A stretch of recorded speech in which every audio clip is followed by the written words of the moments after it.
lot of rappers are like that, but they don't know it. They don't peep it. They don't get it about themselves. And then there's a certain amount of time that the weed takes to get out of your system. So like if they was to not smoke weed for maybe 2 weeks, they would be brand new people. But like 600 Breezy yesterday was smoking weed the whole time, and he was talking a mile a minute. He didn't get bothered by it at all. See, some people just have that in them. I feel like he's just been doing it for so long that it's just a regular part of his Breezy. everyday I love routine. Breezy. Like, he's one of the best communicators in the history of drill music. He could be a huge podcaster if he really put his mind to it. He's very open. Great man. The yesterday. He started to remind me of Blueface. Oh, really? Not in like the ignorant way, but more the sense of like he's kind of like fully on some, but he's also like really smart. He's really and smart. he could, if he just like, I don't know. You know, Drake was about to scoop him up. Yeah, Did back you guys in the talk day. about that? Yeah. Well, he said he was on tour with them for like a year or two. Yeah. Yeah. But I think he caught. Why do you think Drake fell back from? It wasn't that Drake fell back. He got locked up again. Yeah. So it was like right when everything was taking off, he ended up, and it's so crazy because I interviewed him the night before he ended up getting locked up. And it was like, I'm like, damn, because it was like his resurgence again. Like it was going to happen. So, I mean, you never know with this.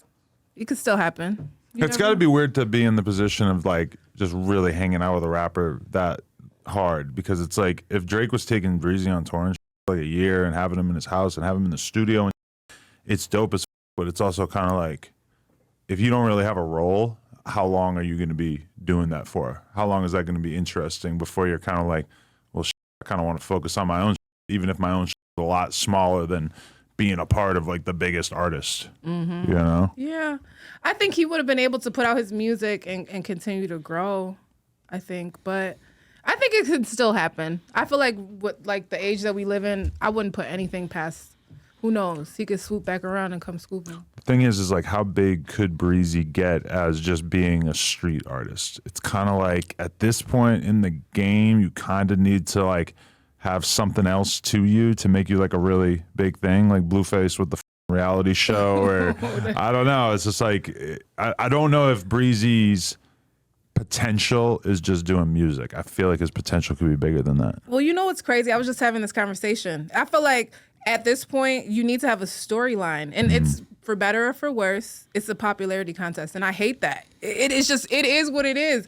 You need to have a storyline. You need to have something that people identify with outside of the music. The music is almost second at this point. You need to have something that people can follow along to. You need to go live constantly. You need to make content. You need to constantly have yourself involved in stuff, and then people will also listen to the music. I feel like you can have a huge hit, but people still want to know, like, if you're fighting with your baby mom and stuff like that. And that's going to get more views than anything. But somebody like Blueface is constantly in the media. Like he clearly knows how to make people talk about him on a very consistent basis. But then at the same time, like that doesn't really translate into people listening to his music. But he is also able to like take these girls and build them into stars, which he's done it twice. Who knows if he could really do it again? But I mean, it's kind of like, even when I think about my career, sometimes I think, well, maybe at a certain point, I need to just jump ship on me being on camera and start to purely just like manage talent, or because I see people doing that, and it's kind of like, would you rather have 100% of yourself or 20% of Travis Scott? If you're with it enough that you could identify the next Travis Scott and you could get him to the point of being Travis Scott, you might want to give up being you to just be the guy managing somebody else. I'm not saying I'm ready to do that, but it's a very logical decision. That's true. I mean, but then you don't have as much control, because you have control of your entity and your aura, and you can pretty much do what you need to do. But if you are investing 100% into this other person, you can't really control, Do you want to put your future in some Zayn head rappers' hands, and where they they could don't just do get it rid of your anymore. ass? Exactly. Yeah. So they get in one argument with you and you're out the door. And especially a lot of managers don't even have contracts, so you don't even have like legal repercussions. So it's kind of tricky. Yeah. But it's kind of cool also to have people invested and interested in your life. It's annoying, obviously, to a certain point, but it does add a lot of value. So, okay, tell us about the early days of Drea O. We didn't do a normal introduction. I know. but Did we start? I think we already started. Yeah. I assume they hit the button. We got Drea O in the building. What up, everybody? It's your girl, Drea O. No Jumper, the coolest podcast in the world. Boom. There it is. Just so you don't say we didn't do it. Yeah. Okay. But so, all right, where did you grow up? And tell us a little bit about your younger days. Okay, so here's the thing. I think a lot of people are, a lot of people have that question because they're like, what? She sounds so proper. Where's she from? Blah, blah, blah, covering the drill movement. I'm from Chicago. I was born in Chicago. I was born on the north side. So a lot of people don't talk about the north side of Chicago. It's where the Jamaicans and the Africans are from. There's a lot of people over there. Both of my parents are from Africa. They're Ghanaian. They came here as immigrants. They moved to the north side. And my dad got out the mud. He was driving a cab. He was working, all of these jobs while going to school. And he ended up getting his degree and moving us out the hood. And we moved to the suburbs. But I've always been interested in just the hip hop movement. At one point, I thought I was going to be like on the radio and I wanted to do that whole thing. And of course, that's not an easy route. So I ended up just doing my own thing and trying to build my own platform and making a YouTube channel early when it wasn't even popular. It was just like, I was forced to do it because it was kind of like I wasn't given the opportunities to be like a mainstream type of thing. You know what I mean? I mean, I'm a dark-skinned girl from a little bit chubby. Listen, 10 years. You look great. Now, Okay. it took like 10 years ago, you didn't look as good? It's not that, but you got to find yourself. Yeah. It takes a little second to grow into who you are. But also, if you want to be a radio personality, which, how old are you? Early 30s? Take a guess. 31. Yeah. How you guess? Is that right? Yeah, exactly. I'm an expert in women. But, our generation, well, I'm 9 years older than you, but a lot of people who are in their 30s or whatever, the goal in terms of media as a hip hop person is I'm going to get the radio station to hire me. Or I'm going to become a DJ or something. And those opportunities are shrinking, and the people who have those jobs are holding on to them with For every dear bit. life. Yeah. You look at the New York rap scene, you got people like Funkmaster Flex and Charlemagne and all these 20 guys. years, 15 years in. They're not going to just give up their spot. No. And those spots are quickly vanishing. 5 of them. Yeah, there's very few. Yeah, so it was like that. And especially coming up in a place like Chicago, we had 2 radio stations. We had Power 92 and 107.5. And I just knew I was going to be on 107.5. I just knew. So I'm going that route. Went to college, studied broadcasting at Columbia. And then I tried to get a job at the radio station and I ended up as a traffic reporter, a producer when I first came in. So I'm doing traffic reports the Eden's inbound from Lake Cook to Montrose is 20 minutes. Outbound to Lake Cook is the same.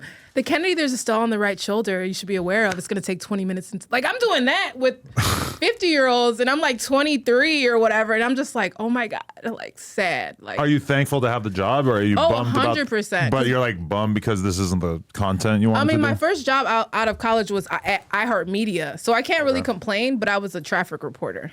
So it didn't really translate to the hip-hop stuff that I wanted to do. Right. But then that made me make my YouTube channel. And when you made your YouTube channel, what was the first type of content you was putting out? You went strictly with the drill stuff? Because that was what was happening. It was this crazy surgence of insane. Because at the time, I think Chicago was so violent at that time. This was the height of the craziness that was going on in the city. And through that birthed the music. So it was I was just there and I was just covering the drill movement as it emerged. And a lot of my friends, and then I'm young, same age as everybody. So I'm young, just covering what's interesting and covering what my friends are doing. And that just so happened to be the drill movement. So I just so happened to be there when Bibby was still rapping and when Lil Herb was Lil Herb before he was G Herbo. So I just got in early because I was just there. But were you somebody who was close to the streets before that, or were you more just interested in from a musical perspective? Like I said, my dad ended up moving us out of the urban area and we moved to the suburbs. But I still had that knack and that inkling for wanting to. It's some weird. I don't know if you know some people from the suburbs. They be wanting to still kind of go back and attach to. I think that I was still... you're looking at one right here. I'm from the suburbs, but I was always interested in that was way grimier than my actual upbringing. And what was that about? Oh, I know. I mean, why wouldn't I be attracted to, violence and danger and exciting? It just seems so much more real. Right.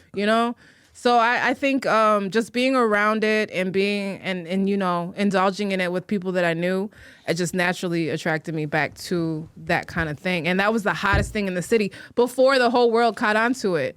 It was already like surging, and you know then the labels came and signed everybody, and the rest is history. So how were you like networking and getting these early on interviews with people like Bibby and P. Rico and stuff like that? It's funny because I was just attending. So I'm literally trying to be a media personality at the time. And I'm working as a traffic producer and reporter for iHeartMedia. And on the side, I'm going to all the events, all the rapper events, everything. Like when I interviewed Bibby, it was actually his mixtape release party for one of his biggest mixtapes that he actually has, like, in general. So I was there, and I was, like, one of the people to interview him, and it was like I just stayed on that path.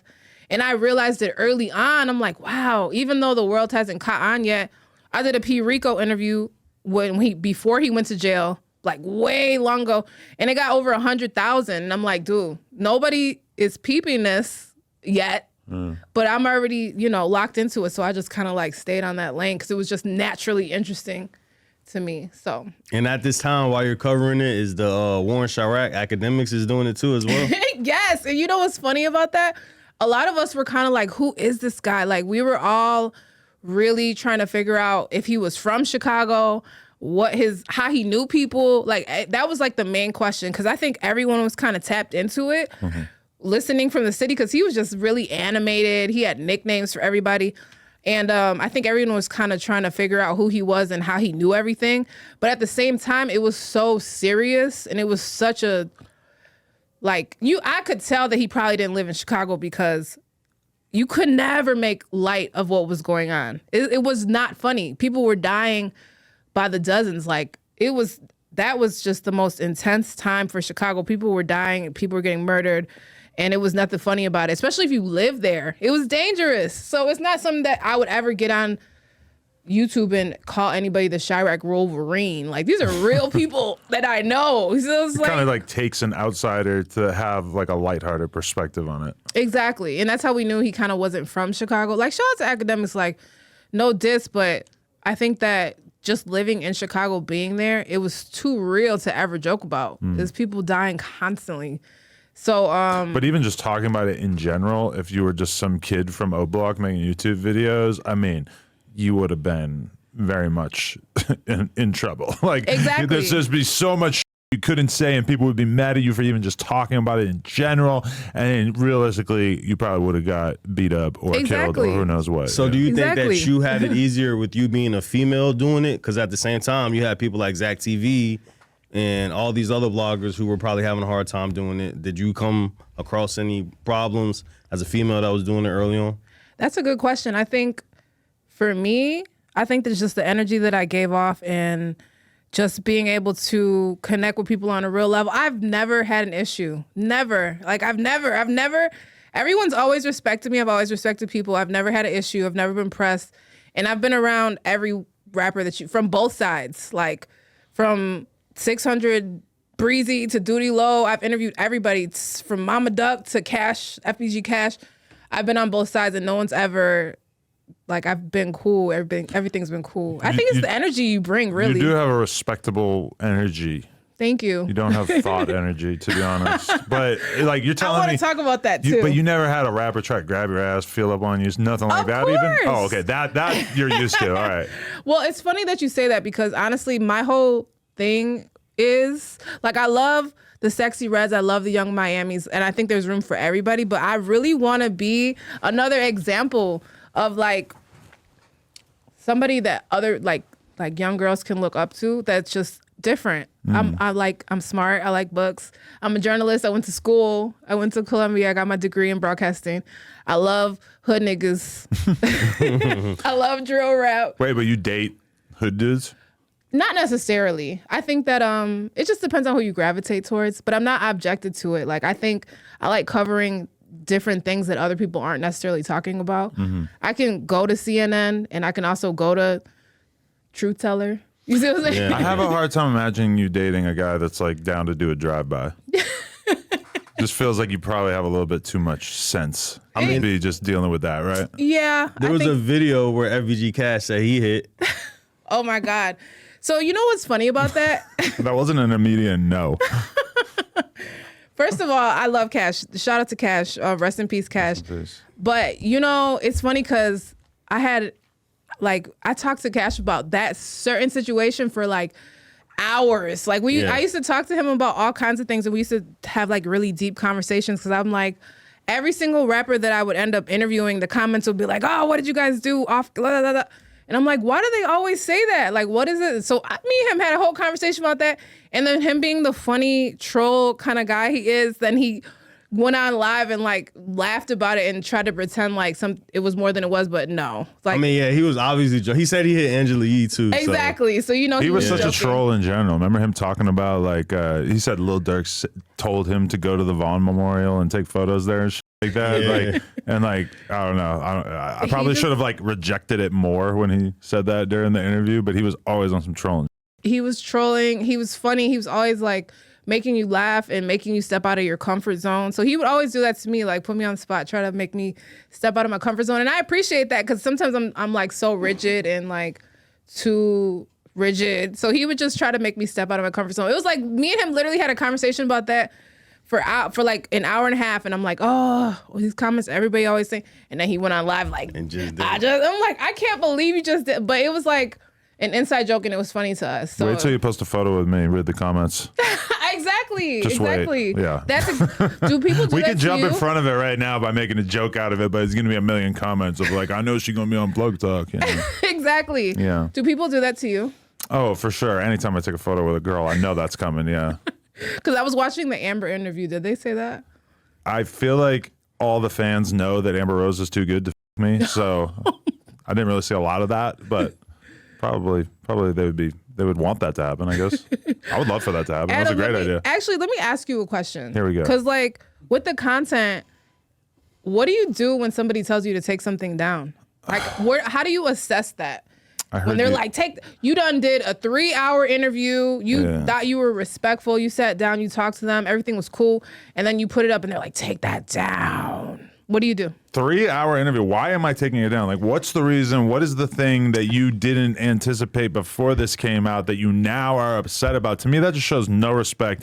It would really upset me. It would really like, I probably just wouldn't take it down unless it was something that was so obvious to me, like, oh, how, because I'm thinking about it now as we go. The other day I interviewed a girl and she starts talking crazy about her baby daddy, right? Okay.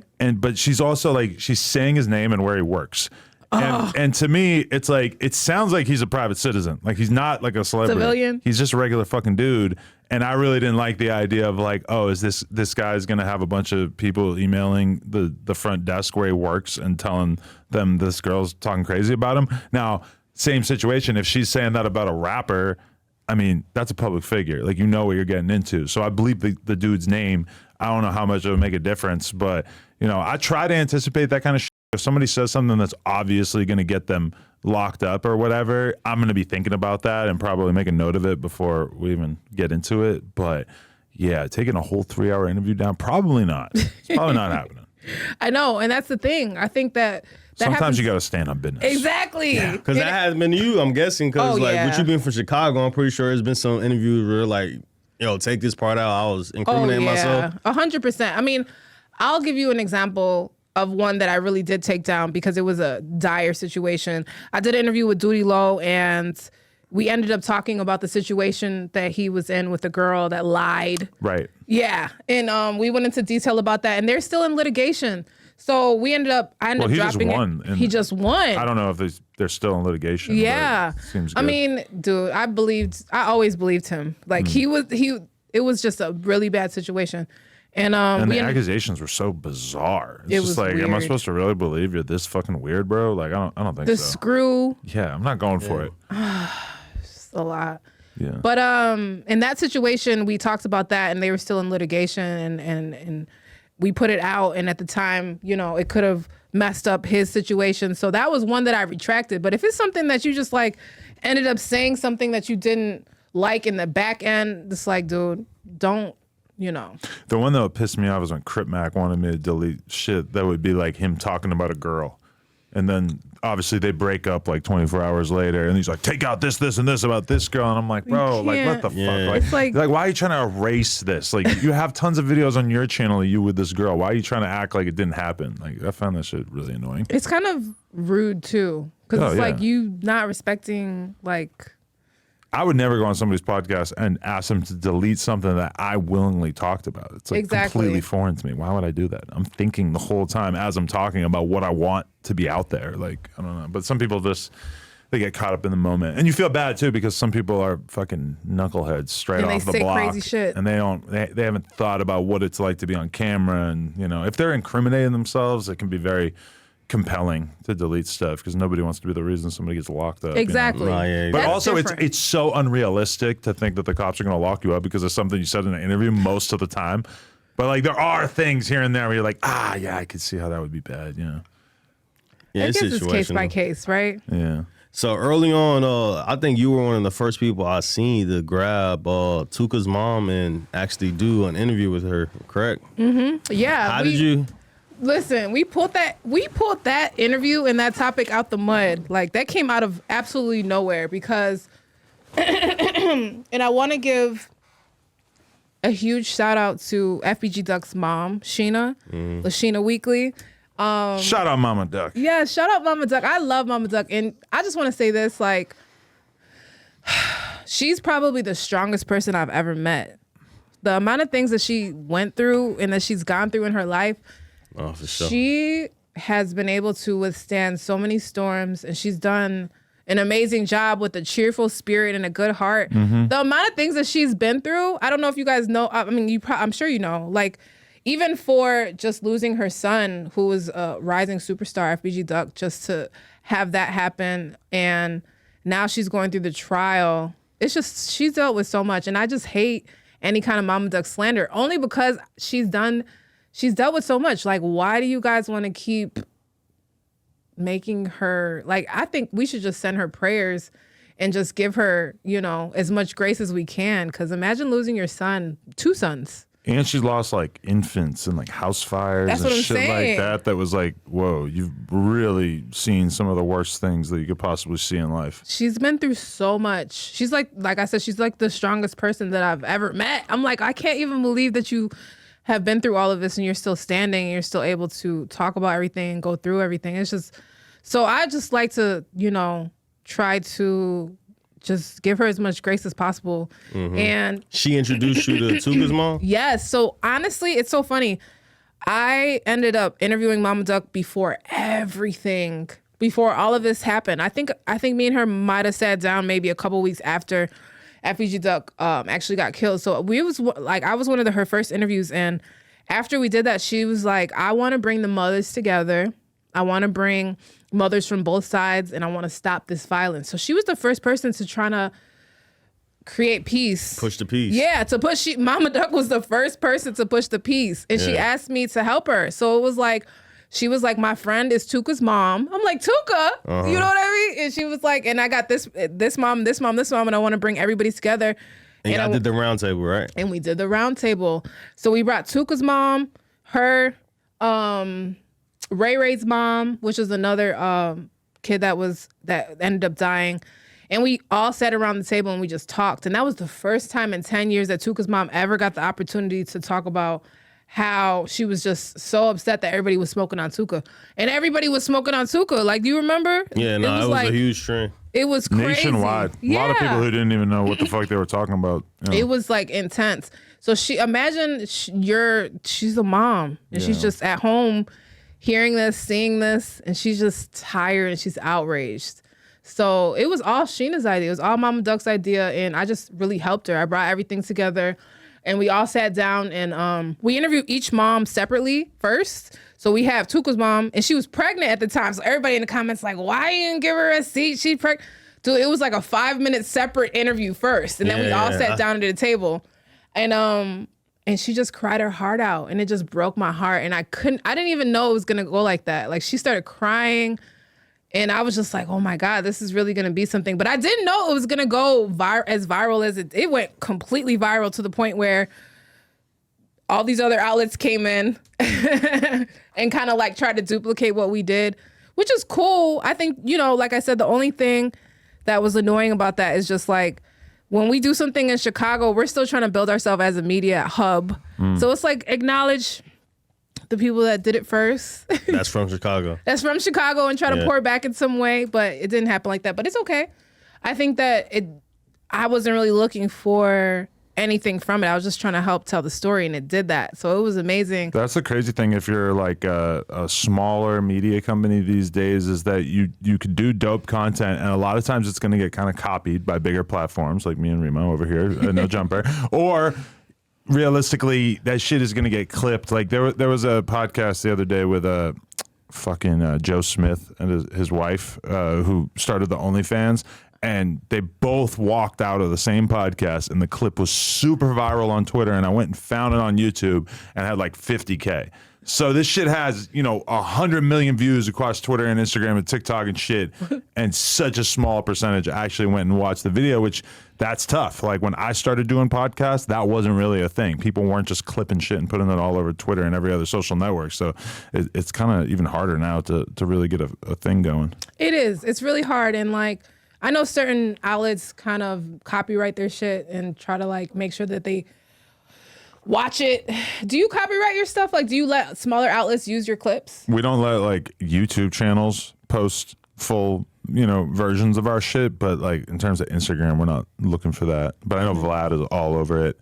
And sometimes I think that he's doing the smart thing, and maybe I should get a little bit more on top of it. But I don't know. I guess it just depends on how you feel. Because sometimes I'm like cool with people sharing it because it's like, okay, it's bringing more eyeballs.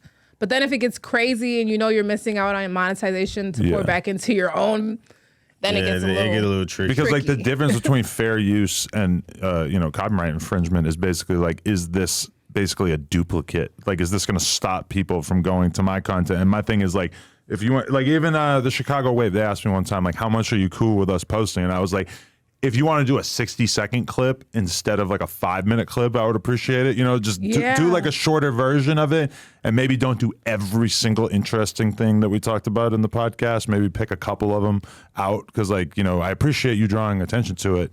But at a certain point, if you're making it so that there's no reason for people to go to my content, that feels like it's a different thing, right? Exactly. And I think this is an important conversation because I think a lot of content creators will gravitate to what we're saying, especially with the thought process of like whether you should take something down or keep it. I think a lot of people go through that because we get pressured and by different rappers to play their narrative sometimes, and it's like, no, we don't. That's not how it goes. But shout out to the Chicago Wave too. That's one of like the most unbiased. That's a good place. That's a good place to go to get Chicago your. Wave, Yeah, sure. shout out to Chicago Wave. I want to go back to the roundtable though, because you said you reached out to people. At the time, y'all didn't get any of the opposition's mothers at the table. We didn't. How come you guys wasn't able to get someone to come through? Because I seen LA Come Home mom talk about it, and she said that she wasn't comfortable with it. And like, Mama Duck told us a crazy story about taking a picture with King Von's kid, right? And then having to remove it, basically being told to remove it. Yes. Which is kind of dark. You know what's funny? We tried every angle. We tried to bring all the moms together, but we got a lot of declines. I think. Who did you reach out to? We reached out to everybody. We reached out to King Von's mom. We reached out to. But at this time, that was early on. This was the first. The first one. And yes. King Von he was in jail? No, that was we did the Mothers of Peace. Maybe it was like 2 weeks after King Von got killed. All right, for sure. Or maybe it was even a week. I have to double check because it's been already like 2 years since that. But of course, it was too fresh probably for her to want to. You know what I mean? And then we did a number 2, and I actually haven't dropped the full thing. I'm actually gonna drop it next week, the full thing. But it was L.A. Capone's mom, which was from the other side. And if you know the drill history, her son actually dropped one of the biggest drill songs with the line, Shondell, how that hot shit feel. Shondell is Tuka. Yeah. And she was at the table with Tuka's mom. So they actually had an exchange where they talked about that. And this is unreleased? Yes, it hasn't been released yet. I'm going to drop it soon. Oh, yeah, that's going to be fire. So I'll be on the lookout for that. Yeah. But at the time for the first one, what other mothers did you reach out to? I'm just curious. We reached out to King Von's mom. We reached out to a lot of different moms. But mostly we really wanted to try to get Mama Duck with King Von's mom. but Yeah, we it weren't was- able to do that. Did you So- get any kind of reason why, or just the obvious shit that they probably No, we didn't. I get think blowback? Yeah, I think that, people just probably weren't ready for that. And it's hard. And that's why I say Mama Duck's one of the strongest people I know, because She was ready to do it, right? yeah, it's like, imagine, having to take on all of this. This is not easy. So how did you and Mama Duck get so close in the first place initially? When I interviewed her, I was probably one of the first people that reached out and actually sat down with her, and we had like a 2-hour long interview. Yeah. And my heart just broke. Like, it's hard because I'm a female covering this drill stuff. So it's like I have a little bit more, I think, emotions. I have a little bit more emotions with it. So just talking to her for 2 hours and talking about the death of FBG Duck and her crying, and then just like us crying together, like I just couldn't. It was just really sad. And then from there, it's just like, and I'm super unbiased. I'm a journalist. I'm unbiased. I have friends on both sides. But when it comes down to a loss of a mother, it's just something in me where I'm just like, oh my God, it was just so heart-wrenching. And I just wanted to help her in any way. And we just kept building on our relations from there. And it's like, at the time, a lot of business opportunities were coming to her, so I was helping her with her, like, as a publicist and stuff like that. So we just kept building on our relationship. And just shout out to Mama Duck. And then when the Mothers of Peace came, that was a big thing, and we just kept building on that, and we're going to continue to build on the Mothers of Peace thing. So I've seen that you've actually been going to the actual FBG Duck trial. yes. Have you been going with Mama Duck, or like, give us a breakdown of what you've been seeing in court? Well, I will tell you something that happened today. And we actually haven't done a video on this yet, and we haven't talked about this yet. This just happened a couple hours ago. And a lot of people don't know this because, like I said, I think now a couple more bloggers have been going to the courthouse, but I was the first one to go. And I got the information from Mama Duck, and she's, and I'm a reporter. Like I said, I'm an unbiased journalist. I'm just unbiased. I just want to cover what's going on. So when I first went, I literally just made a video and reported on what happened. And the day that I went, it happened to be the day that Trench's News was there. And I know you guys had him up here, and I want to get your thought process on that. Rat boy. So that was the day that Trench's News was there, and they played video that everybody was kind of speculating about, because they had video of them leaving O Block, running down the stairs, hopping in a car, and they had video of them coming back. So no one ever saw the video. That's the first time they ever played the video. So we're in court looking at the video, and I'm just like, oh my God, they got all this video. And then Trench's News is pointing everybody out with the yellow marker. Yeah. So they're like, who is this? So he's like, oh, that's Kenny Mack. And then they're like, who is this? They're like, oh, that's C Murder. And then they're like, who is this? Oh, that's Muwap. And then they're making him circle it with the yellow marker. So it was just great. Like, to be sitting there and just looking at this, I'm like, wow. And I think that a lot of the mainstream media hasn't been following the trial like how they've been following the Thug trial. Yeah. You know what I mean? So it was just a pristine opportunity. Because everybody feels like we already know exactly what happened. Is and that we kind what of it is? assume that that they're going to convict these dudes. Whereas with the Thug thing, it seems like a very real possibility they won't get convicted, and nobody really knows what's going to happen in that courtroom. Whereas, like, Trench's News being in there is super insane. But in general, I feel like everybody kind of feels like they know what happened with Duck. And it's like he's a blogger, like, on the stand as their key witness. So Yeah. You said something happened today? yeah. So basically, and this is an exclusive. No one's said anything yet. They have video of the person that called. Allegedly, the person that called everybody to come. They have him on camera, like surveillance camera from the store, because he was in a store across the street, making the phone call, telling them, like, just hyping it up, making it more of a like he had the ends on the whole situation. So let me shut up. He called, they have it on camera, and Mama Duck watching that, she just lost it. Really? Yeah. She just lost it. She started crying, she started screaming. They had to take her out of the courtroom, and they took her to the back like, listen, can't do that. It might cause a mistrial. Like, calm down. Do you need to like watch it from the other room? Because they have another like watching room. Yeah. So it was just really intense. It's like a lot of stuff going on. And that's why I say, like, imagine if your son was killed and you have to sit through trial. And see the evidence. That's what I'm and saying. Witness how it happened and how it played out. You're that watching could be tough. it unfold every day. I can imagine why that would hit her particularly hard, because it's like somebody just like celebrating in the opportunity to kill her son. Yeah, he like, doot, doot, doot, doot. Yeah. It's like an additional layer of cruelty beyond just the fact that these dudes were down to kill him, you know? Exactly. And she's watching it like play out. So it's breaking her heart, and she just couldn't hold it together today. And, you know, She's had watching 20-something years of potential and just a whole life being taken over. And Duck was taking off at the time. Yeah. So imagine that. Like, I'm not sure. You don't have kids yet, right? 3-year-old. Oh, you do? Okay, so God Not a forbid. drill rapper yet. We've got a little RT career plan 20 for years. her. Oh, okay. Yeah. 20 years. 20 years? You got 23? to start your drill career young now. You got to be 9 putting ops in the split. You guys had a little retweet. Retweet. Yeah, that's what I'm saying. He was on here. How's he? I said I wasn't interviewing him, but Flocka wanted to do it. A little RT? Yeah. Yeah. Is it RT or retweet? I like it being a little retweet. I haven't heard that before. That's what I That's great. Yeah.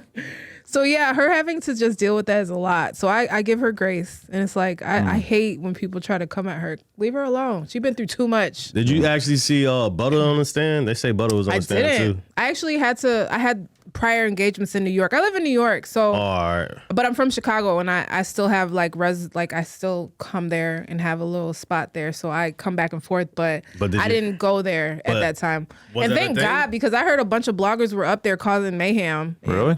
That's what I heard, but I wasn't there, so I don't want to speak. But on did that. you hear about it? Did he really take the stand? I heard he took the Yes. stand. So he 2 did. days. I heard in 2 days in a row. Yeah, there's a bunch of quotes from different shit he said on Yeah, there and for stuff. sure. Yeah. But what do you guys think about them having Trenches News and Butter as their key witnesses? What do you guys think? Me I love it. personally, I think this is great. Super hip-hop, right? I could have never even thought of this. If you asked me to come up with a plot for this trial, I wouldn't have been able to predict this. I didn't think Butter would take the stand, but when I interviewed Trenches News in my mind, I already thought he was the snitch already. Did you? What Not- were the flags? He knew I just- early on. Because go watch our interview where he asked him if he was the informant, and it's just the weirdest like roundabout thing, like where he's just kind of not answering the question, is kind of dancing around it, and Remo's trying to corner him, but he's just saying some bullshit. Whereas he's pretty direct about everything else throughout the whole interview, which is it was very strange.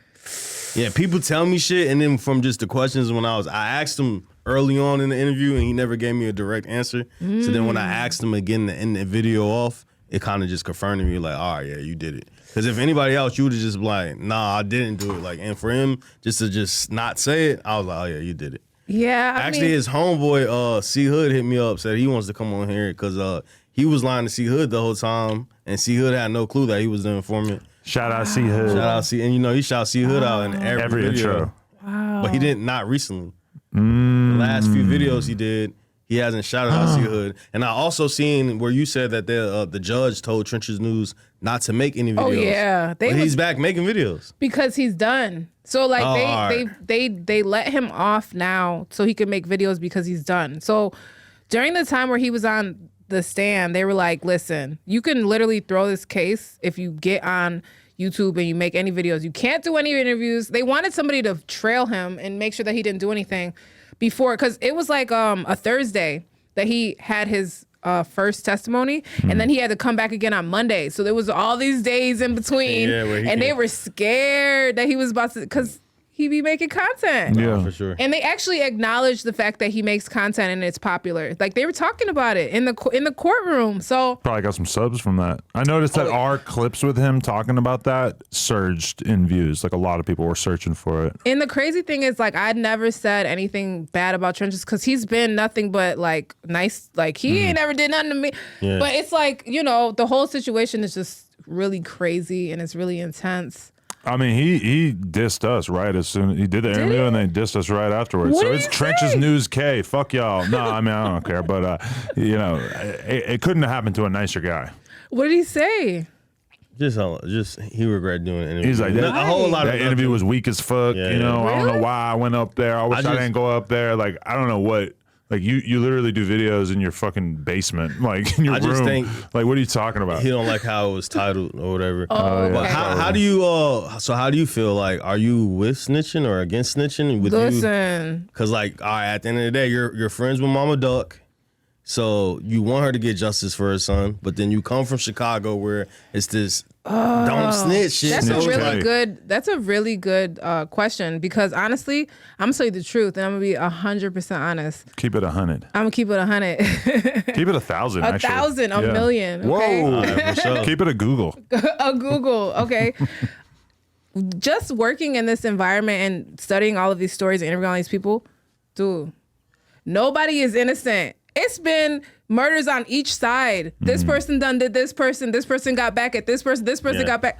It's no innocent side. So it's like impossible for you to take a side because if you're really into it, you know the intricate details that don't even hit the internet. You know what such and such did to such and such. You know this and this and this. It's like, dude, you can't pick a side. Everybody is wrong. This whole entire beef is insane, and it keeps going, and it's going a tit for tat, a tit for tat, a tit for. It's like, dude, you can't even really side. I mean, it's like everybody has done wrong. Everybody is wrong.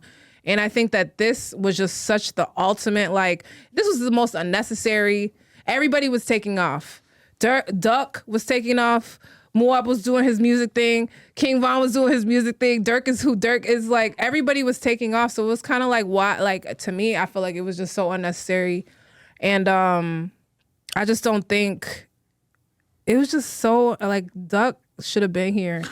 So are you with snitching or against snitching? I'm against snitching. For When sure. you get into this game, as a blogger and as a radio personality, as a blogger and as a reporter, Yeah. rappers have a certain trust in you. And if you build up this trust with people and you're talking to them and you have this like rapport with people, you can't just go back and start snitch. That's insane. And I think it makes all of us look like, I mean, honestly, this is just a case-by-case basis, but for it to be a blogger that just turned state's evidence is crazy. And as a blogger, it's just like, damn. How does Mama Duck feel? Is she happy that Trenches News is actually helping Of maybe course. her get justice? I think so. Yeah, I think, and then he was also friends with Duck. So it's just, this is like a very, very different and special situation. Okay, but if we all agree that it's probably a good thing if a bunch of murderous psychopaths who are happy to gun down your favorite rapper are locked up, I think we should all probably agree that if you run down on somebody in front of a designer store and kill them Broad because daylight. of your gang beef with them, you should probably go to jail. All Trenches News did, to his credit, is basically help facilitate these people going to jail. And as much as in a lot of situations, I hate to see people get snitched on, you know, like if I found out that Remo was selling coke at the club and somebody snitched on him, I'd be upset. But when it comes to something as serious as this, it's hard for me to really say that what Trenches News did is wrong. It might have just been self-serving in the sense that, you know, he basically just did it to enrich himself. But at the same time, if he was really cool with Duck and he wanted to see his killers locked up, I mean, I can't really hold it against him, right? Exactly. So it's like this is such a touchy situation and it's such a mixed kind of thing where I can't even, I guess it just depends on what you would do in a situation. You can't say it's right or wrong because like in his eyes, he's helping the Duck case. And even though he might have been friends with the people that he's testifying against. Yeah, he pointed Kenny Mack out like 7 times. Yeah. 7 times said that was his with the boy. yellow marker. If the person who was snitching was like the guy who drove the car when they went to go kill Duck, then we could all look at that guy and say like, oh, you're a scumbag because you were a part of this criminal conspiracy and now you're talking in order to take the heat off you and you're making it worse for all your buddies. Trenches News, you can't really say that. Exactly. He's totally separate from all this shit. Exactly. I think it's just more of a shock thing. I think Yeah. when they put it in the Sun Times and they like unmasked him and put him, you know, in the paper, I think people were just really surprised about it. But like I said, I have nothing against Trenches News. I can't really say right or wrong on the situation because everything is just so convoluted and everybody is wrong and right at the same time. I don't know if he was being 100% serious, but I asked WAG 100, like, how many people in Southern California are getting paid those sort of checks, the $25,000 checks, to basically give informant information to the cops? He goes, probably 1,000. I think he said like 500 to 1,000. I'm like, are you fucking kidding me? There's that many people talking to the cops and helping put these cases together. Like, that's unbelievable if that's true. I But, think it's definitely yeah. more than we know. Yeah, probably, because it's obviously in their best interest to keep it mega secret. But what does that do for bloggers and reporters and rapper relationships? We got to get our own informants. If I was Trapper Ross or if I was Swamp Stories and I wanted to take my content to the next level, all you need is a fucking snitch. How would you play that though? Take the information they give you and write about it, and hopefully the guy doesn't get caught. If he gets caught, then I guess they're gonna kill him. But Right. So what's the next step? Like, what happens after the case is over? to Trench's news, Yeah. this motherfucker better get a spot think in he's Vegas leaving like King Chicago. Yella or something. I don't know. Get away from Chicago is What my happened advice with to King him. Yella and 1080 Jake today? Hold on, before we get into that. Okay, Are you let's still? go back to Are you still? Are you going to be covering the case anymore? Like going back? I am. I'm actually gonna drop a video tonight about what I just told you guys. Yeah. I am. I think that it's just in my heart. Like certain things, I just want to make sure that I cover it and I report it the right way, and I have the opportunity to go there and cover it. So I think I'm gonna continue to. I'm gonna watch it until the verdict comes out. Yeah. It's just a very important case, even though, like I said, media isn't covering it like they're covering the Tory case, or but they should be. And I think a lot of it has to do with it being in Chicago. People don't know how to navigate the city like how they might in other places. Because where was the Tory case? In LA? Yeah, but I mean, the Tory case had like every salacious angle you could possibly That's have. true. Whereas the Duck thing, really, at the end of the day, it's just another depressing ass Chicago drill rapper murder, of which there have been dozens or hundreds. Are over they the gonna years. play the This one is footage? crazy because Yeah. it was broad daylight in the richest area. Like this is, have you ever been to the Gold Coast? I think I know. Yeah, that It is area. like, he got killed across the street from Dolce & Gabbana. Yeah. This is the richest, and Chicago's the third largest market. So even though it doesn't get that much love, it's what? New York, LA, Chicago. So Chicago, but like I said, people are not flying to Chicago to cover it like that. So Yeah, I just have the advantage. And there's left. so little money put into like local news and like covering Exactly. stories and shit in general that it's just like unlikely to happen. I wanted to ask before we do the King Yella shit or whatever, why'd you move to New York? What are you doing out there? So that's a good question. I ended up reaching, I think, the level of, and I watched the interview with shout out 16. I think that when you work in Chicago and you get to a certain level, you probably feel like you need to leave. That's like the myth. Like, okay, I gotta leave Chicago to get on.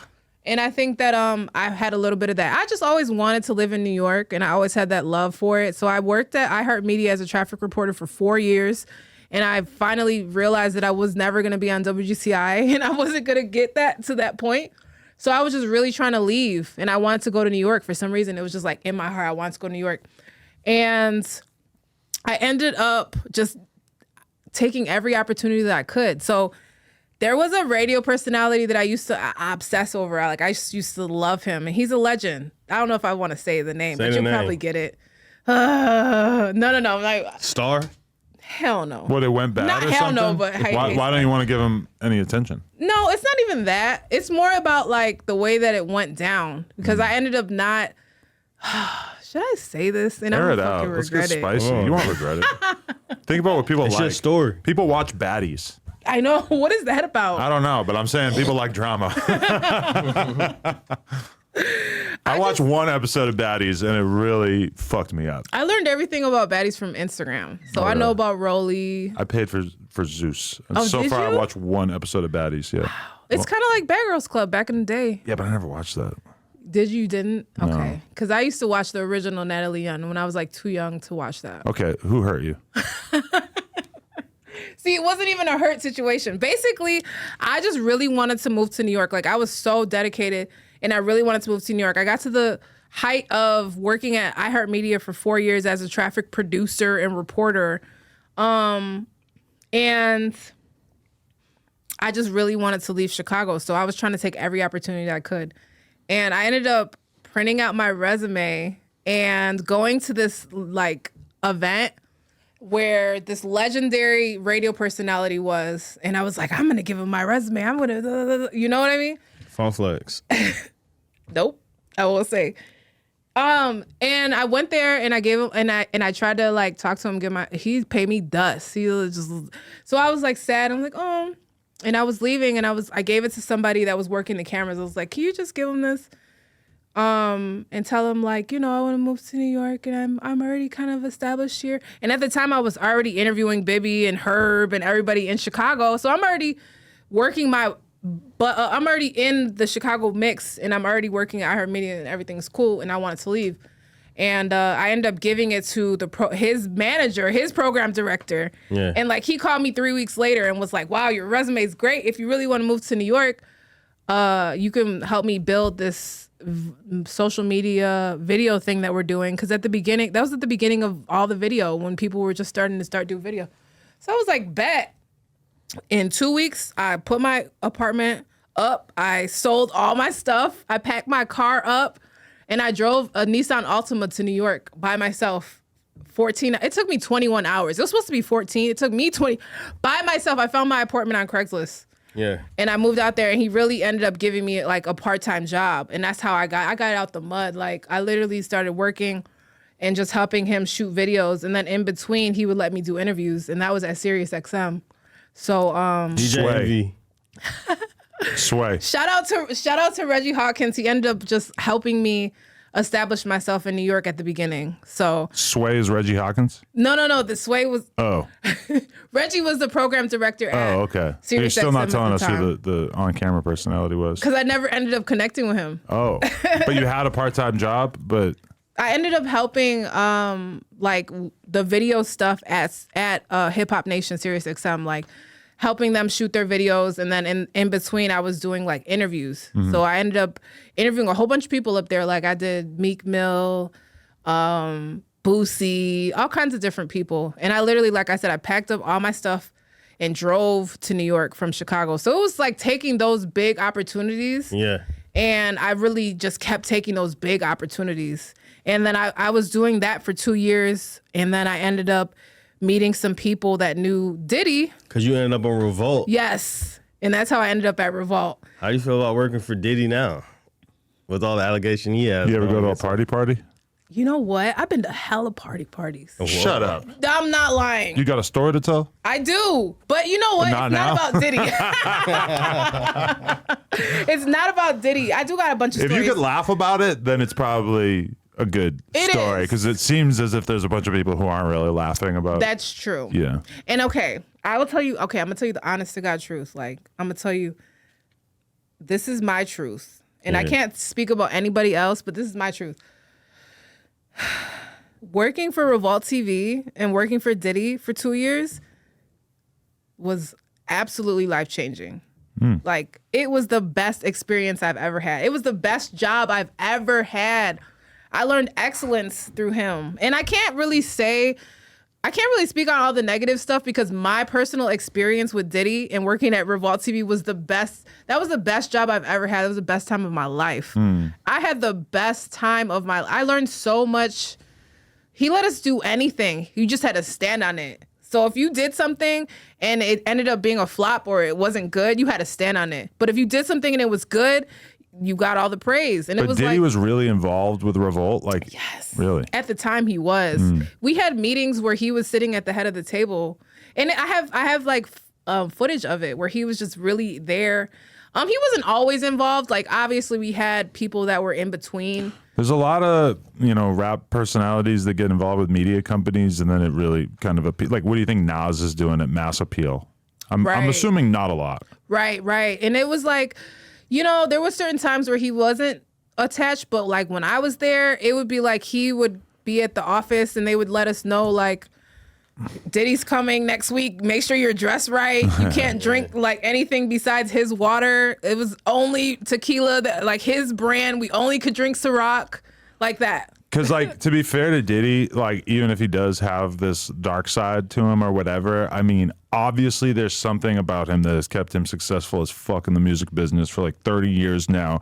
And it's kind of silly to like erase his contribution and how incredible he apparently is as a businessman just because of what realistically at this time, it may be quite disturbing what has been alleged, but it's a handful of people making allegations. So Exactly. let's watch how the cookie crumbles from here, you know? And I'm actually excited to be able to tell a positive part. I know y'all probably didn't want to hear the spicy, stuff, but honestly, I could say he gave me an opportunity of a lifetime. It was a dream to work at Revolt TV. I'm not even kidding you. Like, just to even see the way that he put the whole thing together and for it to be this media hub of like people that were creative and we got to make content and cover events. It was such a small team. It was probably like 20.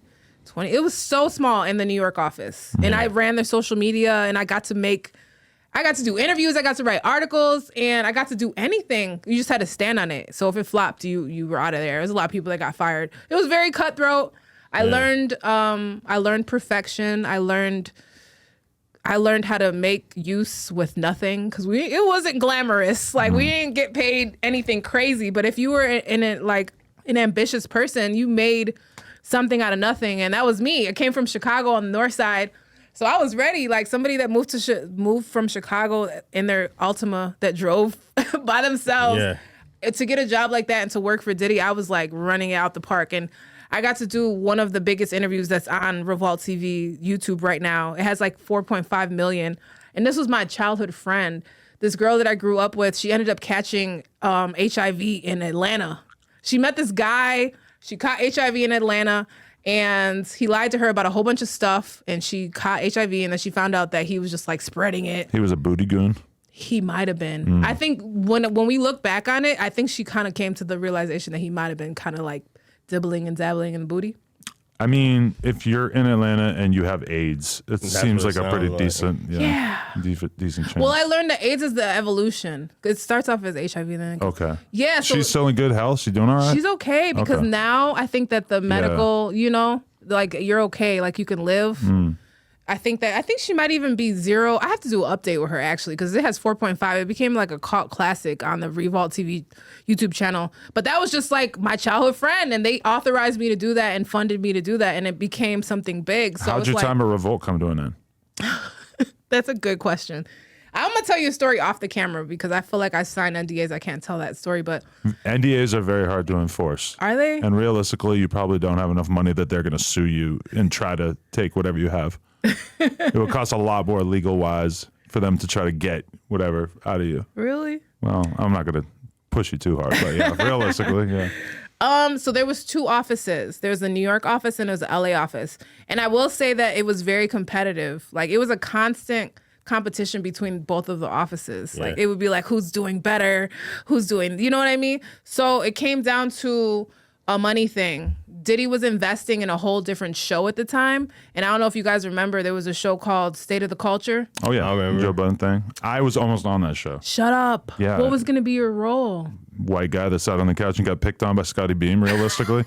This was before I knew who was going to be on it or whatever. I had some meetings with Joe, and I was just like, I can't move to New York. Wow.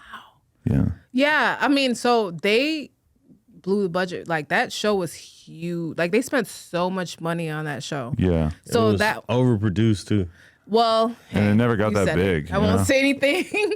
But they were really trying to rival Everyday Struggle. Yep. And he would tell us that all the time. Like he started it at almost the exact time as Everyday Struggle too. No, right? well, what he did was he let academics take all the money that Everyday Struggle offered him, and he said, fuck it, I'm gonna go over there with Diddy because Diddy offered him some money. So then he thought, all right, I'm gonna just recreate Everyday Struggle with Revolt, and it just backfired. So then academics and Everyday Struggle fell off, and then Everyday Struggle or State of the Culture never really had like a good host really dynamic. even had a There was no chemistry. And then What meanwhile, do you think it was? But then you compared that to the Joe Budden podcast at the time. That was amazing chemistry, and it's just 2 random fucking buddies of his. Where I was like, with State of the Culture, they like handpicked all these different people. Didn't really work. Big lights. It's hard to really like. I think it was production. way too overproduced. It's hard and to engineer that shit. I just think the Joe Budden and academics dynamic just made more sense because he's from the old school, academics from the new school, so it just kind of meshed well. They had a lot of people who checked boxes, you know, like Remy Ma. Remy Ma and Joe Budden sounds like a good show, right? Mm-hmm. But then in reality, if nobody's really going crazy trying to put their takes together and everything. It's just, it's hard to fake that. And that was back then. Nowadays, it's even harder to fake the chemistry and to get people to watch just a random group of people talking to each other. It's just tough. It's almost better to do an organic, like, not cheap, but like something super basic.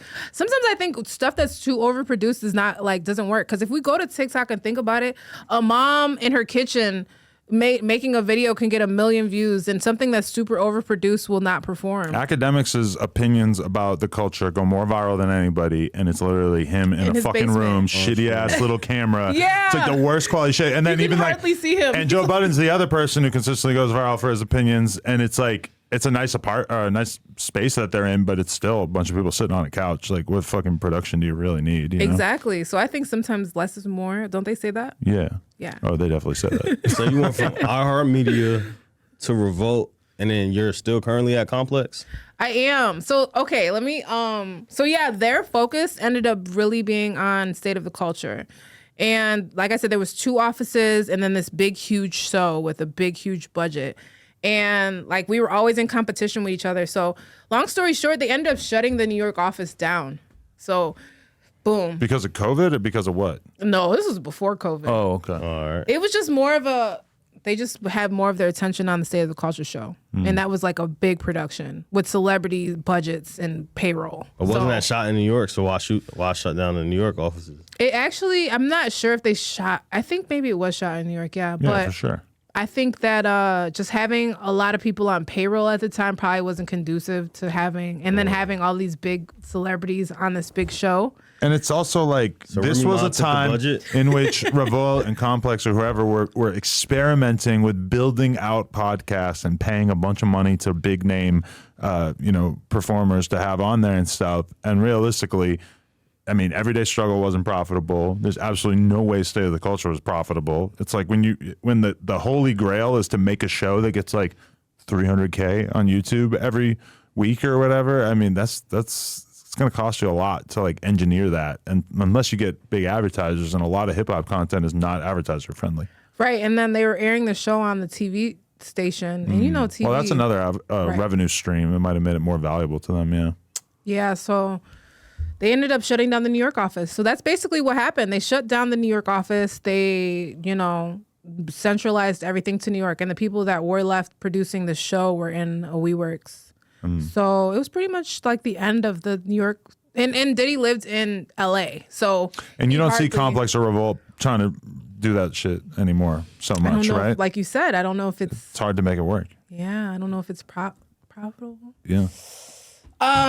So yeah, I ended up I worked there for 2 years. So like I said, I learned excellence. Like, I can't say anything bad about Diddy. It was I had the best time of my life. That was my dream job. I mean, like, he gave us the opportunity to really create something, and he never got in our way. He was just like, go ahead. But so what do you do at Complex now? So after they shut down the New York office, They got absorbed by BuzzFeed or bought by BuzzFeed.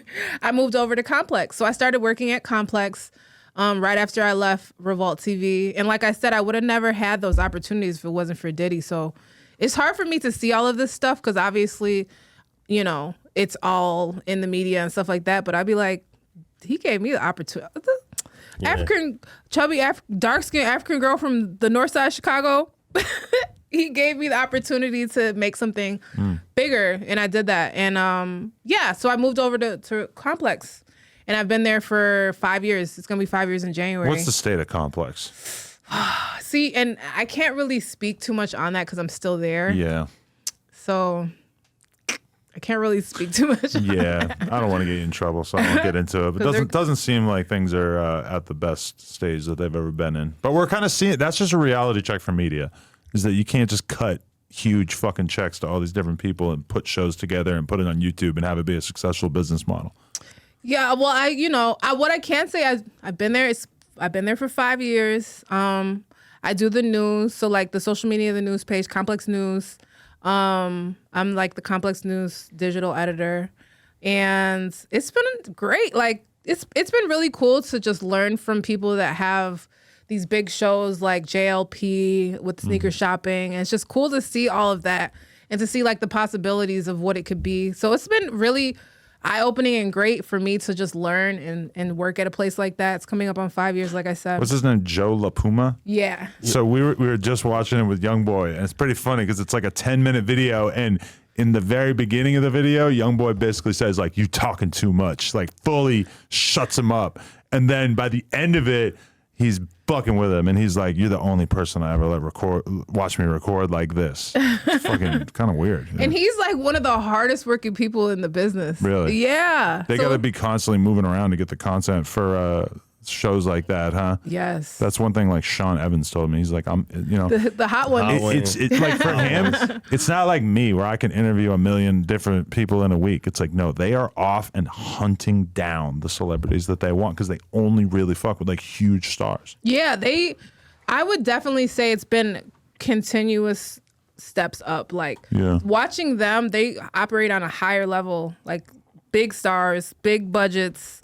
So it's been amazing to just work under that and to learn everything that's happening with that. But you know, the state of media is interesting. Like, what do you think about everything in 2023 right now? It's the wild, wild west. I know a lot of big YouTube channels have told me that this year has not really been that kind to them.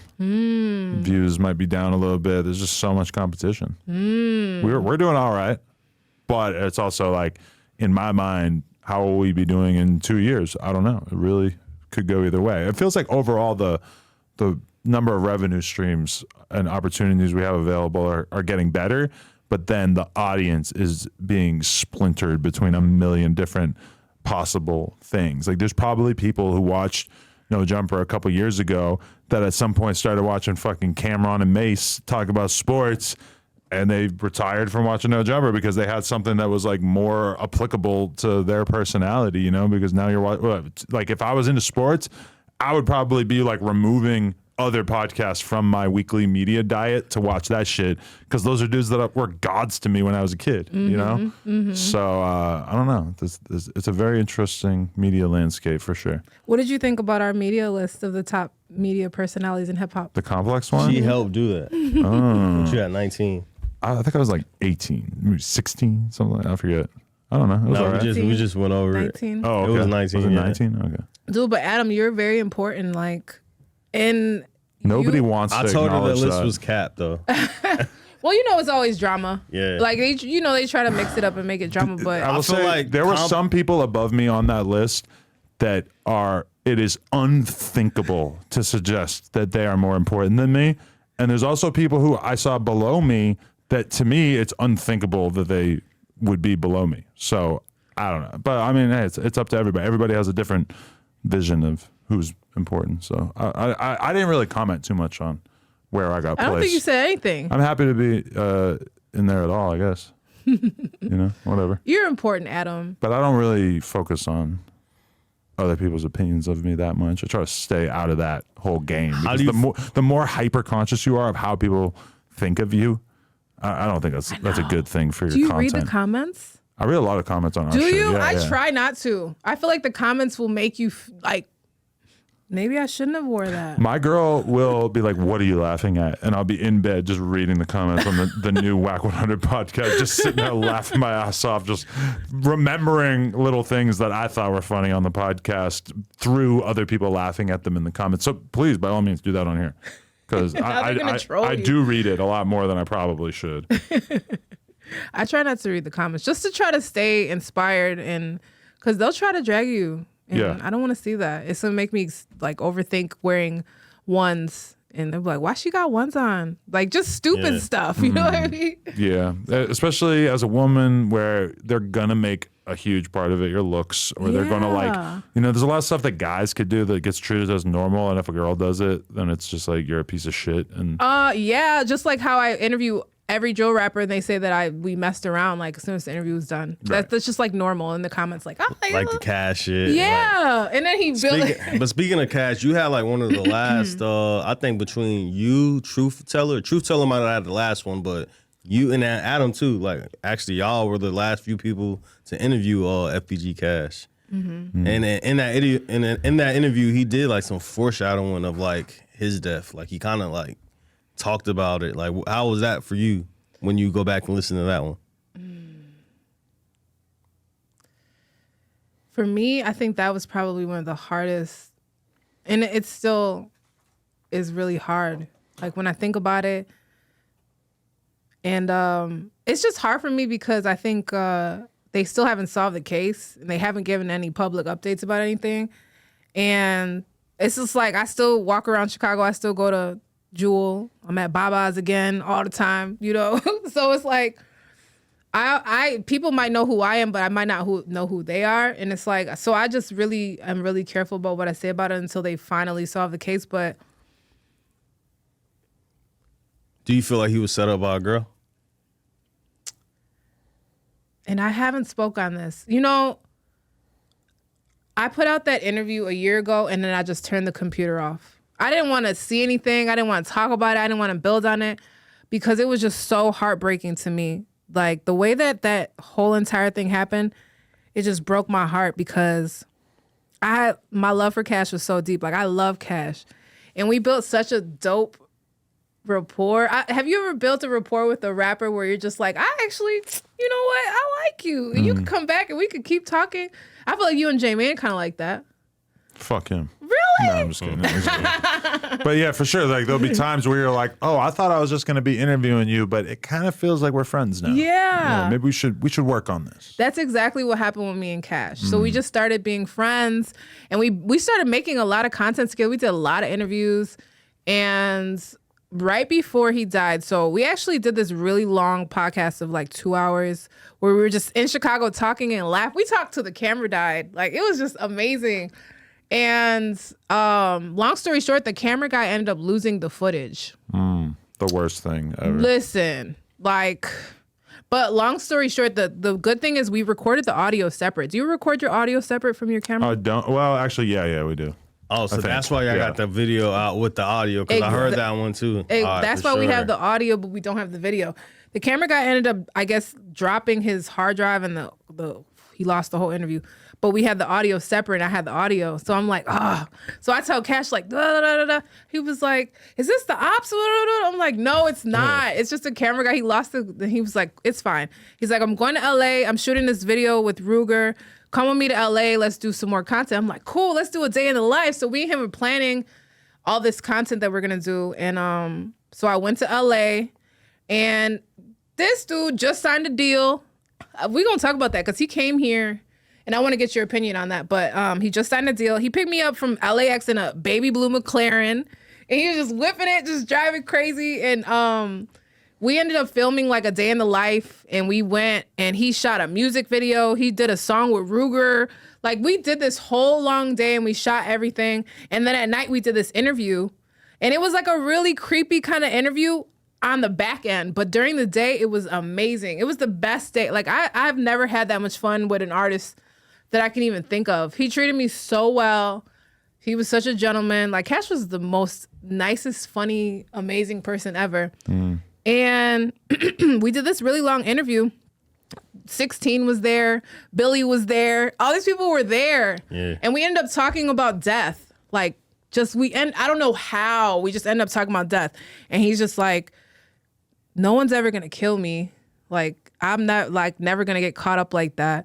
And I don't want to die because it's going to really hurt you and all the people that are close to me. And he just goes into this long thing about death. And we're just talking about it. And then boom, it was cool. After that, we go get tacos. Everything is fine. And then we air the interview. And this was maybe, when I put the interview out, maybe it was 3 days before he got killed. So we were in LA. We did all that content. He shot the he shot the video with Ruger. Everything's cool. I like how you say Ruger with a hard R. I know. It sounds so proper. Ruger. I sound so proper with it, right? Yeah. So we did all of that, and then we ended up parting ways. And mind you, the whole time that we were in LA, Rap-A-Lot was with us. Yeah. I never met these guys before, and I still haven't seen them to this day. It was just some guys from Rap-A-Lot that were just with us. I don't know. And you kind of can see in the interview, they're in the background. And a lot of people in the comments are like, who are these people in the background? It's just some people from Rap-A-Lot. So he ends up going to Texas with the Rap-A-Lot people, and I go back to New York. And we're still talking because we're creating content. We're planning out how we're going to roll all this stuff out and blah, blah, blah. And then mind you, me and Cash were like this, for some reason, like I said, you just ended up building certain relationships with certain artists, and you guys just become really close friends. We would be sending memes to each other all day, just laughing about stuff. Cash was so funny. Did you interviewed him several times? Like, was it Just once. Oh, once? I felt like that was like No. How did you take him? How was his personality to you? I mean, I thought it was dope. It was super funny. Definitely had a lot of star power. I didn't really even get to like have a real long-term relationship with him because I was like DMing with him for a month or two, and then he got killed, and then I interviewed him, and then he got killed like very soon after. So I didn't get to know him that well, but yeah, he was dope. He was amazing, and he was so funny, and he was always trying to like make you laugh. So he left. He went to Texas, and I went back to New York, and then we're just creating content. And something was happening to where he had to come back to Chicago, and I won't speak on that because I don't know if any of that is public, but whatever. So he came back to Chicago, and I was still talking. We were still talking, and that night that he got killed, he called me, and I was sleeping. So it's like, you see a call, but you're like tired and you're asleep. And I was like, okay, I'm gonna call him later. We used to call each other like 5 o'clock in the morning. We would talk all day like. And you're telling me you weren't romantic? Yeah, you were just best friends. No, we were just really cool. This is starting to sound like young love. No, we were really cool. Like, I love Cash. It's hard to explain. He was the type of person that looked out for you. So it was like he looked out for me so much as soon as we met, and I didn't even know him for that long, but it was kind of those things where you meet somebody and y'all just become like this, like quick. And he just looked out for me so much. He introduced me to so many people. He introduced me to 16. Like, I didn't know any of these people before. He introduced me to Van Lathan. I didn't know any of these. He just was like, as soon as we became connected, he was like, "You're young Oprah. I'm gonna do this." And he was just like, I did think at a certain moment, damn, you do kind of look like a young Oprah. just with a bigger ass though. I haven't seen you standing up. Okay, but, should I stand up? No. They're gonna put you in a different box if you stand Let me up not. on the pod. Actually, yeah. cut that out. No, Take okay. that down. No, I'm just like. Okay, I got like 10 minutes before I got to go to the next interview. What else do we really need to cover? What's the All right, good clickbait? so what I do want to ask you before we get up out of here. I'm chewing. Do you think his case is going to be solved? Cash? Yeah, Cash. We haven't heard anything, right? No, I think that I think it will be. I think that a lot of times when it's really quiet, I think that they're working on it, and I really hope so, because I just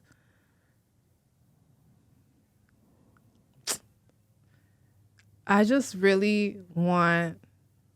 I feel like after we finish up with the FBG Duck trial, can we all just, as reporters, jump on what happened to Cash? Shout out to Trap Lord Ross. I think he said something about that. Oh, he's working on it? I think he might have said he's going to do a video on it, but I just want all of us to try to figure out what happened, because that is just one of the eeriest cases to me. And he kind of had all the information about what happened to him, and he left it with a journalist. And it was like, Yeah. what would you do if your friend kind of told you what happened? You know what I mean? Like, how would you approach that? So, And here's one more I got for you too. So today, before we did the interview, because I know you and King Yella had y'all beef in the past, where Oh, really? all right. So King Yella went on record, and I forgot what you guys were beefing over, but he got a little disrespectful. Like, I think he called you a black bitch, right? he did. Yeah. Because we were talking about death, and then he ended up dying. So King Yella was on Say Cheese, and he was like, Cash ended up dying. yeah. Yeah. Because we ended up talking about death in his last interview. So King Yella was like, why were you talking about death? I never talk about death. Whenever you talk about death, it brings the Grim Reaper type thing. So he was like, and then I think Sean said something, and then he was just like, the black bitch. I guess he didn't know my name. I mean, he knew everybody. Yeah. But I guess he just called me that, and I was grieving, and I'm sad, and then so people keep sending me the link. I'm like, so I ended up saying something on my IG stories like, damn, King Yella, like, I was always supporting you. Like, why would you? And then he hit me up like, my bad. I wasn't really trying to, that's just how I talk. And I'm like, it's cool. But if, it was public, let's do a public apology. And then we hopped on a live together and we had a nice conversation and we squashed it. So shout out to King Yella. I don't have nothing against him. So did you see what went public with him today, where the paperwork of him allegedly snitching on 600 Breezy, Snap Dogg, and Lil Durk, calling them GDs and BDs to the Las Vegas police? Yeah, but I feel like, I don't know if that's really, I feel like that's public knowledge. So I don't think that, like, I don't think we can classify King Yella as a snitch. Like, I don't think nothing, I don't look at him any different. I was thinking that when I was watching 10-9 Jake's video, is that all the stuff that he's saying about all these gang members and stuff is stuff that I could kind of imagine myself saying that to a cop and not thinking it was that big a deal. Yeah. The thing is that King Yella is supposed to be a gang member, and if you're a gang member, you're supposed to like really not be trying to talk to the cops. My thing about King Yella, and I bet King Yella don't even know who Lush is, but it kind of reminds me of Lush, where it's like he's just always talking. So when the cops pick him up, he just keeps talking. That's why he's making all these YouTube videos. Yeah. He's just a talker. He could talk all fucking day. That's why he's good at what he does. But at a certain point, it's like, you're talking for no reason. Like you don't need to be blabbering when you're getting in the situation with the cops. You know, it wasn't that serious. You didn't have any kind of like. It's not like he was telling them shit so that he could get off on something. He was just talking. Yeah, he told them basic shit that everyone in the world knows. Like, right. 600 Breezy is a BD. We know that. Yeah. All set might be a GD. We know that. Like, I don't think it was that serious either. Right. I don't think it was anything. But the black and white, you know how they nowadays. But you don't want 1090 Jake to be mad at you, because what he did in that video is he highlights the snitch and shit, but then he also puts together a bunch of other shit and is kind of like, oh, here's an overall package of why you shouldn't fuck with King Yella. Which 1090 Jake, to be fair, he got some ether in him. Like he will take your ass down if he feels like it. That was a pretty lethal video. Are you gonna have King Yella up here explaining? I would love to. He just told me that he can't leave Vegas, and I'm not sure if I'm gonna be able to make it to Vegas in like the next week or so. Although it would be kind of cool to jump out there and do it. But he already probably got a bunch of thirsty people trying to get interviews all these in with little him. blogs, the micro blogs. You know, Cam Capone's all over it. Shout out my Camp boy Cam. I love Cam. Yeah. But this was dope though, for sure. We gotta. Yeah. No, like definitely. I feel like when the verdict happens, bring me back and let's break it down so I can really tell you how I really feel. But so you're happy. You're doing more business, corporate, behind the scenes stuff with Complex and whatever, and then you're also pretty hyped to be doing your own independent content. Does that seem like a pretty good mix for you at this time? You're able to do the corporate shit as well as do your own thing independent on YouTube? 100%. I think a lot of times I'm like sad because I feel like I can't put as much time into doing content because, you know, it's a full-time job cutting these clips. You have employees, So it's like I'll be like sometimes going back and forth between, oh man, I'm working for the man, and then at the same time I have my little baby here, and if I put more time in my baby, I would like. So I'll be going back and forth on that, but I would never abandon this lane, and I love it, and I want to continue to put out content. Going to court next week. I have a new streaming show that I'm going to be dropping, so I'm going to be live streaming every week. So shout out, stay tuned to that. But yeah, I'm just going to keep building on it. And when the verdict drops, I want to come back and let's talk about it because I'm going to be going to court next week, and I'm just going to be there making sure that I get everybody the right information. For sure. Let's do it. And shout out my boy Tay Savage because he the one who got us into it. Shout out to Tay Savage. Okay, so let me. All the girls love Tay Savage. I love Tay. They all think he's so gentle and nice, you know? Because he's bringing another aspect to the game. It's no blackballing. Like, he had the ability to do what he wanted to do when he came out. And he didn't do that. He embraced everybody. He's pushing peace. Like, I mean, of course, you can't ask anybody to be perfect. Yeah. You can't. He's a savage.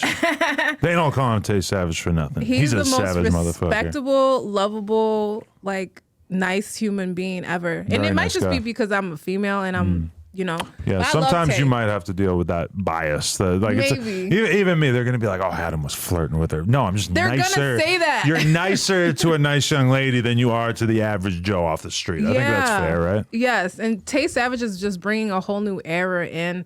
And I love Tay. He's actually very, very professional and inspiring, and he's pushing peace with J Mane. Shout out to J Mane too. He's the hardest working. You ain't hear Tay Savage diss record? But that's what I'm saying. You can't expect him to be perfect. Not quite perfect. It's a yin and a yang. Like, everybody got their ends to him, but he's not all evil. If you woke up one morning and you only had 2 cereals to choose from, and you could either have a bowl of Whoops or a bowl of Durkios, what would you chow down on? That's a hard question.